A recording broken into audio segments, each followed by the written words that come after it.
In this era of grave spiritual crisis, it is not enough to simply know about your Catholic faith. That is why we need a Catholic toolbox to equip us with the practical skills necessary to live our Catholic faith to reach our ultimate goal, which is heaven for all eternity.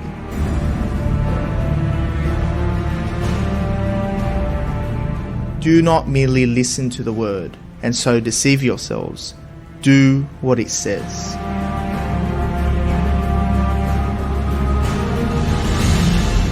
Join us every Tuesday night at 8 p.m. for the Catholic Toolbox as we hand you the tools to go forth, live the faith, and change our modern world today. Live on the Voice of Charity.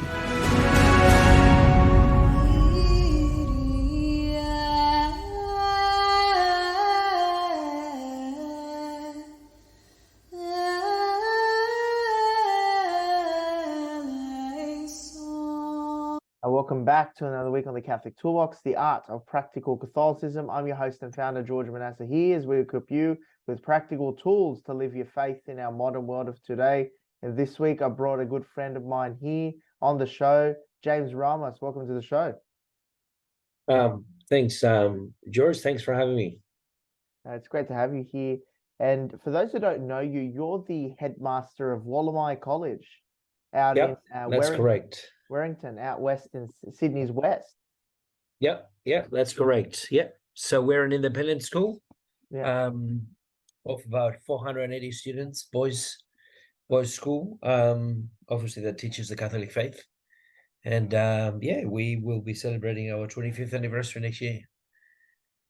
25 years. That's amazing. Yeah. Amazing. Yeah, it's great. Yeah. And we're part of the Parrot Foundation schools. So we have 4 schools in Sydney, and there are two schools in Melbourne.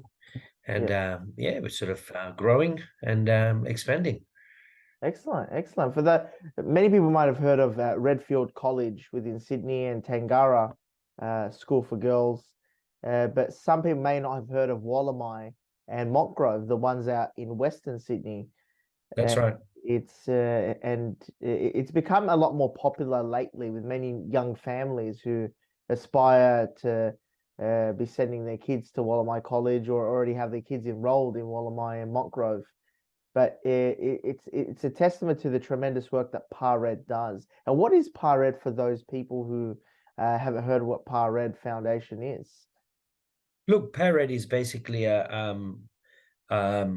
system of schools, which was founded on the belief that parents are the primary educators. Mm-hmm. So this is something that the Second Vatican Council recognized, and therefore the role of the school is to support parents in the education of the children. I suppose the initial thrust behind the parent schools was really other schools that began overseas, specifically in Spain. Some parents would go to San Jose Maria Escriva, the founder of Opus Dei, to speak to him about sort of their concerns, and one of their concerns was the quality of faith education that their children were receiving in the schools that they were sending their kids to. And essentially, I think San Jose Maria would just told them, well, look, if you're unhappy with it, why don't you start your own school? And that's how the first sort of the first schools like these began in Spain. And then I suppose a similar story happened in Australia, where a group of parents thought, we want something more, or we want something better for our children when it comes to their schooling. And I think specifically the teaching of the faith was very fundamental to them. And they began Tangara more than 50 years ago now. Wow. I think we had last year, or this year was the 50th anniversary, perhaps. Yep. And then something similar happened. There was a group of families in the West who were sending their children at great cost and inconvenience, but they were sending their children all the way to Redfield and Tangara. And when there was enough of these families traveling from, St. Clair and Mount Druitt and Penrith. They were traveling all the way to Cherrybrook and Dural. They sort of got together and say, hey, why don't we start some schools out here in the West? And that's how they began, initially with Orchard Hills Preparatory School. Began with a group of about 12 boys, I believe, and those boys eventually became Wollemi College. At some point, the Orchard Hills Prep School split into what became Wollemi College and what became Mangrove College. And now, as you say, there's a lot of interest in our schools. We're growing very fast. We're going from 480 this year to about 545 next year. Wow. So a sizable increase from one year to the next. And we have a number of year groups in primary already closed. So we have a waiting list because we have too many people who really want to come. And I think Mangrove is a little bit on the same boat with the girls. So you've very closed happy. the waiting list. Well, we put people on the waiting list. We've closed enrollments for about 3 year groups next year in primary. And we begin in year 2. So next year we have year 2, 3, 4, 5, and 6. And 3 out of those 5 year groups are closed to enrollments because it's too many kids, which is great. It's really, I mean, it's very exciting. It's an exciting period. Of course, we have the airport being built, just down the road, a lot of housing development, a lot of people are moving to the West. It's a real growth area. And yeah, we're sort of very blessed to have a wonderful school community who are constantly promoting our schools with their friends and with their neighbors and with their relatives. And I've had recently enrollment interviews with a family who are moving from Dubai. Wow. I have a family who are moving from New Zealand and another family moving from Victoria, all within 2 weeks. These are people who heard about the schools, they like the system, and they obviously have friends whose children attend the schools, and they consider education important enough to justify pulling up stamps and moving cities or even countries. So we're very very privileged and very grateful. That's a great commitment. Very grateful for the confidence. It really is a great Absolutely. commitment. Absolutely. I mean, to move from Dubai or Victoria New Zealand to come to these schools means you're doing Red and these schools are doing terrific work. They're doing something right. But I want to go back to the very foundation of Red and the fact, and so Jose Maria himself developed this idea that getting parents together and educating their children. So the initiative's coming, I see, from the parents as the primary educators. Correct. It's a very important thing to understand that the parents are the primary educators of their children that are taking the initiative to form these schools. Is that correct? Yep. That's correct. I think San Jose Maria saw marriage and raising children as a vocation. And one of the most important callings that one receives from God is the calling to be married and raise children. And if the tools that are available to you are not doing the job that you want, then you develop your own tools, essentially. Exactly. Yeah. So and that's how the schools originated. Obviously, the parents that send their children to the parish schools today, they all have full-time jobs and they are not actually running the schools. They work closely with the schools. So we sort of explain to parents that when we're talking about this parental involvement, it's parental involvement not so much in the running of a school, it's parental involvement in the education of their own children. And that means working very closely with the school. So the school's run by professionals who teach the New South Wales curriculum, and we have a wonderful team of very competent teachers and managers who run the schools. But it's their own children that we need the parents to be involved with. and in their educational goals, the developing an educational project for each one of the children, because at the end of the day, all your children, each child is different, and parents who have several children find out very quickly that you don't go with a one size fits all.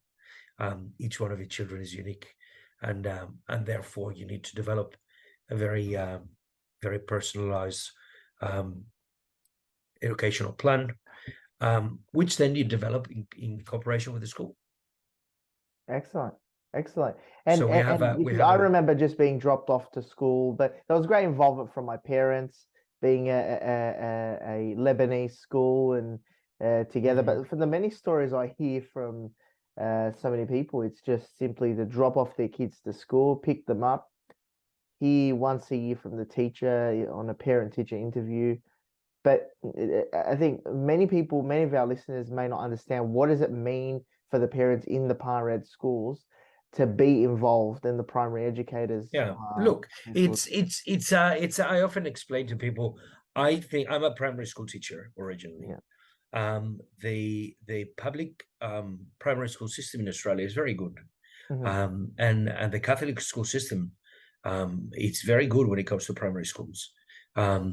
So most places, the level of education that certainly primary school children receive is very solid. Mm-hmm. Now, the method or the system is such that you drop the kids off at school, and then you pick them up at the end of school. And the less you hear from the school, the better. Because in a sense, if you get a phone call from the school, it's bad news. Mm-hmm. There's an issue, there's a problem, etc., etc. And that's a particular model of education that for many people in many areas where the local public school or the local Catholic school are very good schools, and their children are talented, they do well at school, etc., etc., there's a perfectly fine system, so to speak. Mm-hmm. And people are busy with other things. Therefore, the less you need to worry about school, the better. You sort of subcontracting, so to speak, the raising of your children and putting it in the hands of competent professionals. But at the end of the day, our view and our system is that the raising of your children is too important a task to just put in the hands of other people, and that this idea that you can just the less you hear from the school, the better, is not something that is going to produce the best results for your children. There's going to be relatively few problems, and your children will get a relatively good education, but it's not the best. It's not going to be the best education that they can get. And obviously, I think people want something more for their children than just minimize problems. So we have a system where the parents are actively working with the school. So we have more regular communication between the school and the home. We develop a very closely knit community. I think with your maybe Lebanese background, you probably understand that aspect of things, of developing that community. So we have, for example, at Wollemi, we have sports clubs that are associated with the school. Boys education and sport, obviously, sport plays a very big role. So we have a basketball club that play the local competition. We have a Wollemi football club that plays in the local competition. This is like Saturday sport. Now, these clubs are run by parents. The coaches are parents, the managers are parents, the president of the club is a parent. Parents really get to know each other. They really get to work together with each other, etc., etc. We have a range of different functions and things that bring people together. So at the end of the day, you develop a relationship with the parents of your children's friends, essentially. And not just who your children are hanging out with, but their parents. And you're very quickly able to determine who your children's social circle is, which plays a very key role. The sort of the maxim of it takes a village to raise a child. I think I sort of originally come from Spain, anyone with a bit of Mediterranean background, or indeed from many other cultures. We really understand that idea that it takes a village to raise a Yeah, child, it and does. and at the end, this community that we're creating in the schools, you have the children have lots of uncles and aunties. We have a sizable school population who originates from the Philippines, or the ethnic background is Filipino, and it is customary in the Philippines to call people uncle and auntie who are not necessarily relatives, but Yeah, they're good yeah, friends of the family, good friends of your parents, yeah, uncle and auntie. yeah. Our boys at Wollemi, they have lots of uncles and aunties who are not necessarily related. So that's one of the aspects of the, I think, the success of a system that we have, and then the other one is the fact that we take a wider approach to our view of education. Is not purely academic, and you're talking about the using, I suppose, human anthropology or Christian anthropology Mm, as a basis. The different elements of the human person. You've got intellect, but then you also have will. You got heart. You got soul. So we're mhm, talking about not just intellectual or academic education. You're talking about emotional education. You're talking about social education, physical education, and the spiritual education. mhm. So Yeah, there's five. It's a wider range, and when people think of sending the kids to school, you're thinking academics, but there is so much more than just purely, teaching maths and English. And when it comes to social aspects, when it comes to emotional, spiritual, etc., that's where you start working a lot more closer with the school to develop. And we have our systems to develop that partnership between the parents and the school. Excuse me. I mean, that's absolutely amazing. I mean, that you look at the students as a whole, and look at the different aspects of the formation that they need to receive, and I mean, community is a very important thing. That the parents know each other, that they're in a community and very close together and supporting each other. I mean, it's very, very important. And one would think, would the parents need assistance or formation themselves to then play their part as parents better from the school? Absolutely, yeah. I've heard schools described, not just our schools, but schools in general. You talk about schools as learning communities. Yeah. Everybody's learning, kids are learning, teachers are learning. Well, in our schools, it's very much a learning community that includes the parents. Hmm. One of the things that we do, for example, last weekend we had a father and son camp. Yep. So we have these camps between year 2 and year 8, where once a year, each year group, they go away on the father and son camp. So this last weekend was the year 6 father and son Wow. camp. And And that's you every have year. each year, yeah, and each year Yeah. group. So Wow. each Yeah. kid between year 2 and year 6 have their father and son camp each year. Hmm. Um, Opportunity for parents to get to know, to dads to get to know. I mean, it's really good quality one-on-one between the father and the son, That's which is unheard really of. important. And Very unheard and of. uh, and and growing up as I did in a large family, to have dad to yourself for a weekend, it's a really big deal Yeah. because you get dad to yourself, Yeah. and that's really important. We know that in boys' education, the role of dads, Yeah. the role of fathers in boys' education, it's paramount. Um, but one of the elements there is that you have a range of dads. Some of them, maybe it's their youngest son, and they've had teenagers. Maybe they have children who have already graduated, and they are spending a weekend with this other dad, whose boy in year 6 is the eldest. They've never had a teenager in the house. Yeah. You can imagine the conversations that happen during the camp, Yeah. where the dad that has had 5 teenage boys go through the house.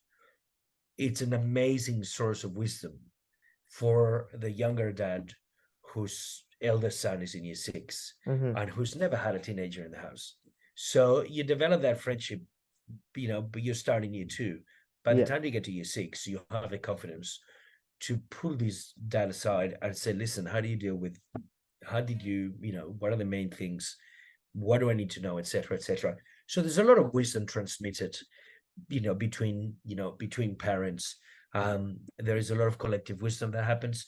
We have during the Father and Son camps, for example, we have a mini dad's workshop where oftentimes it involves a discussion on a particular topic. The one with the year 7 boys, for example, how to do with communication, how to talk to your boy, how do you talk to your teenage boy. And a lot of that was just dad saying, well, this is what I do, this is what works for me. And then somebody else says, well, I've tried this thing and it seems to work really well, etc., etc. And then we organize ourselves. We do organize something called key parent functions. So once a term, we have one evening where we bring the parents, we ask the parents to come in, and for an hour and a half, and we would either put a speaker in front of them, cover a particular topic. Sometimes everybody has the one sort of speaker. We've been lucky enough this year to be able to bring two international speaker, one international speaker and one, I suppose, national speaker, you would say, who presented to both Wollemi and Mongrove together to all the parents. One of them talking about cyber safety and technology, and another one who's a sort of world-class academic on character education. And there's really good quality speakers that we're able to put in front of our parents, and we explain to the parents it's a little bit like professional development. Everybody in every job you have to get, you have to upskill yourself, and so this is parenting parenting is the professional same. development. Parenting Correct. Yeah. And we have had other very successful key parent functions where one of our own parents has presented to the rest of the parent body on a particular area. It's something, one that comes to mind, very successful one, Dr. Robin Chung, who happens to be a neurologist, and he happens to also be the father of 7 kids, I think 6 boys and 1 girl, and spoke about the teenage brain, and did a wonderful presentation on the teenage brain that combined his scientific knowledge with his experience raising boys. Those sorts of things. So we have essentially 4 of those a year, 4 key parent functions that we ask the parents to come in, and you do learn a lot, to be honest. You do learn a lot through those ones. Let's talk a little bit about the mentoring program, because I think that's also where you're constantly in touch. It's not just the functions, but it's the mentoring program where you're in constant contact with the parents. And that's the core element of our building of a partnership with parents, is the mentoring system. Wow. So essentially that's really where you get a lot of, the parade gets a lot of attention that people are very impressed by. And So every student is assigned a mentor. A mentor is a member of a staff who is specifically trained for the task and is allocated time to carry out this task. And essentially the mentor catches up with the students once a fortnight, 4 times a term, roughly. And then the mentor has an interview with the parents once a term. The parents, when they come to us at Wollemi, we ask them to make a commitment to meet with the mentor once a term. And that's where you develop a personalized educational plan for each one of our students, based on the parents' knowledge of their son, based on their family values, what they consider is most important. What do you think your son needs to be better at? What are the areas where you would like to see some growth with your son? And then it's a system of basically goal setting between the parents and the school, or between the parents and the mentor, and then between the student and the mentor. So I'll catch up with my mentees. I have an interview with the parents. The parents know the children so well, so they tell me, look, this particular boy, I'll give you an example. One of my mentees, very good at school, very, very good at school, very good academically, very conscientious, very hard worker, etc., etc. He is terrible with his sister. So his parents tell me, look, he gets home and he has zero patience with his sister, loses his temper very easily. Mhm. He has very, very little empathy. Mhm. He's very focused on the task at hand, Mhm. but he has no patience for other people's imperfections. So, Yeah. and that's important to them. So it's important to them that their son learn empathy. Yeah. It's important that their son learn patience, self-control, a whole host of. So a lot of the way we look at things in the mentoring system is through the prism of virtue. So you're Mhm. trying to develop virtues. Virtues are the building blocks of character. Yeah. And at the end of the day, what we're trying to develop in the school is men of character. We want our graduates to be men of character, and that means being men of virtue. So it's developing those virtues in cooperation with the parents, because it's, well, what's important for you guys, what's important in your family culture. For some parents, academic achievement is really important. For other parents, it's more the hard work part of things that is more important than academic achievement. For example, and in the instance, in this particular instance, the boy was very good on the achievement level, but mom and dad were not very happy with his social and emotional development. Mm.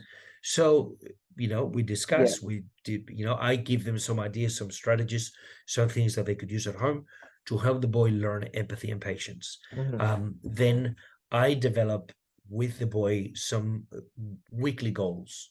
So Mhm. when we catch up during our And mentoring sessions at school, how often does the mentor and mentee meet up during about once a fortnight, about once once a a fortnight?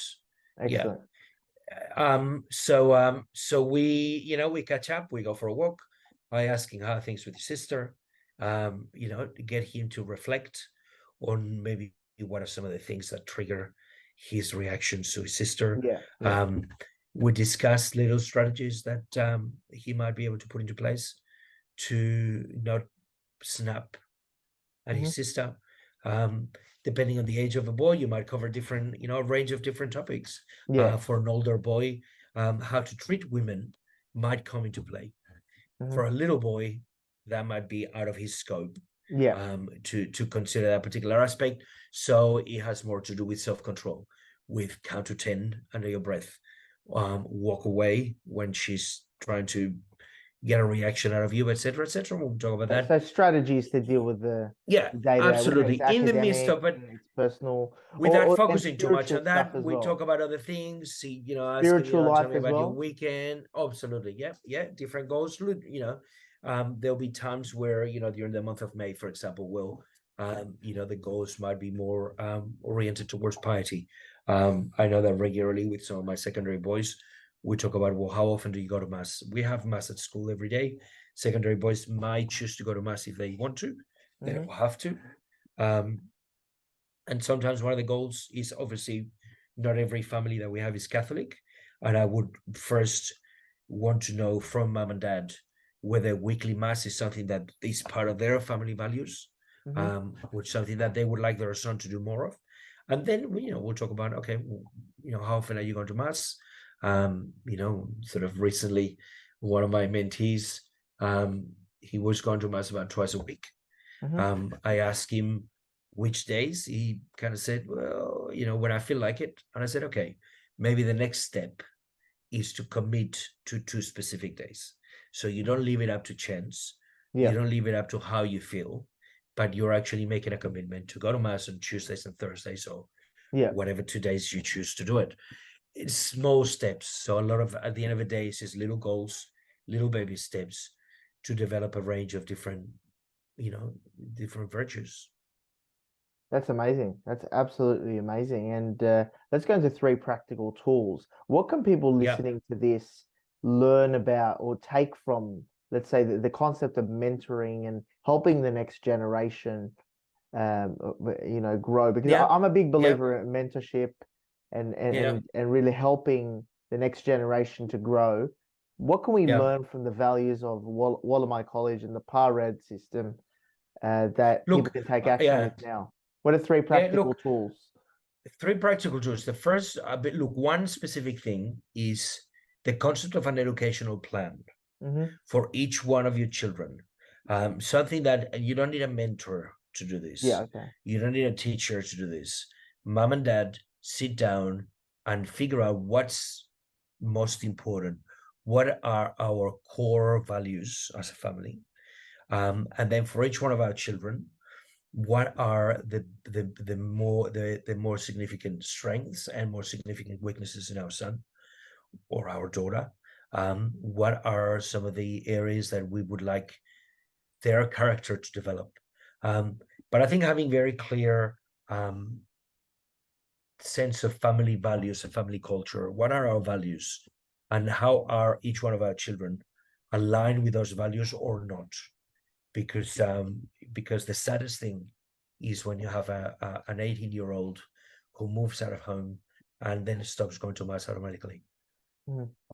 They never took on those sort of family values. So having, between mom and dad really agreeing, these are our values, these are the things that we consider most important, and then goal setting for each one of our children to acquire some of these values that we hold to be really important.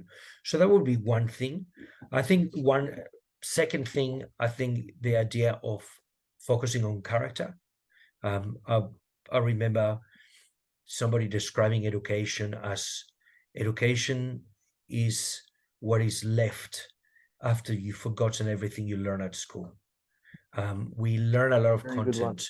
We go to school and receive a lot of content, but it's not the content, is the habits that you acquire, habits of hard work, habits of order, habits of organization, habits of sincerity, good habits of virtues, and virtues are the building blocks of character. So looking at your children from the point of view of virtue, what are the virtues and they're all going to be different, each one of them. And some of them have some virtues, others have others, and some of them will be naturally more organized. Others might be naturally more honest and sincere. If you look at it from that point of view, that prism, you are then able to develop, as I said earlier, that educational plan. And then look, the last thing I would say is the idea of, I think the idea of goal setting. I think kids really like having goals. And I think it's really important that, I think a very good antidote, so to speak, to certain elements of modern culture where kids can be celebrated for no reason.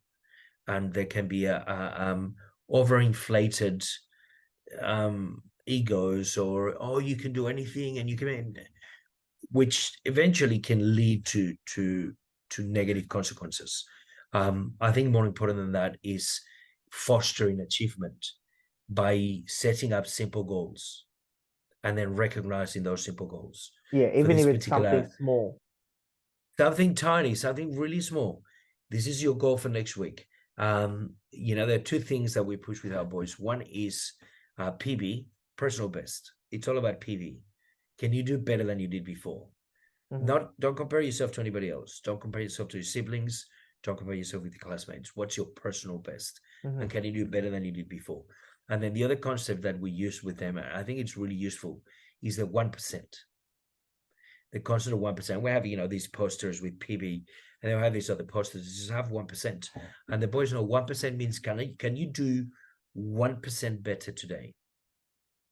Just 1%. Nobody's going to say, no, it's too much. No, 1%. In whatever it is that you're doing, whether it's academically, whether it's in the sporting field, whether it's in your relations with your siblings, whether it's in doing your chores at home, 1%. But if it's 1% all the time, you're creating momentum and you are creating a culture of personal growth. As they get older, you talk to them about sanctification of ordinary life. It's trying to do the best you can all the time, and offering the best that you can to God. Excellent. That's absolutely amazing. And how can people get in contact with the schools and PARED and find a bit more about what you do? Look, the easiest thing is just you can find us on the internet. You can find us on obviously the school's website. We have a YouTube channel with some explanatory videos, Instagram, Facebook, LinkedIn. Lots of there's lots of material online. You can find out more about the schools, and then look, contact the school. We have open days every term, obviously. And if we don't, then we are always happy to do, organize a private tour, and show you the facilities and talk to anybody who's interested in the school. Thank you, James, for being here on the show. No worries. Thanks for having me, George. I enjoyed our talk. Thank you so much. Thank you for tuning into the Catholic Toolbox, the Art of Practical Catholicism. I'm your host and founder, George Manassa. Until next week, God bless, take care, and take action. In this era of grave spiritual crisis, it is not enough to simply know about your Catholic faith. That is why we need a Catholic toolbox to equip us with the practical skills necessary to live our Catholic faith to reach our ultimate goal, which is heaven for all eternity.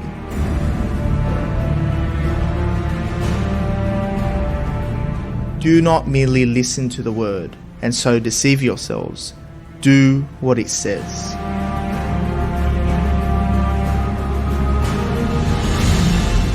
Join us every Tuesday night at 8 p.m. for the Catholic Toolbox as we hand you the tools to go forth, live the faith, and change our modern world today. Live on the Voice of Charity.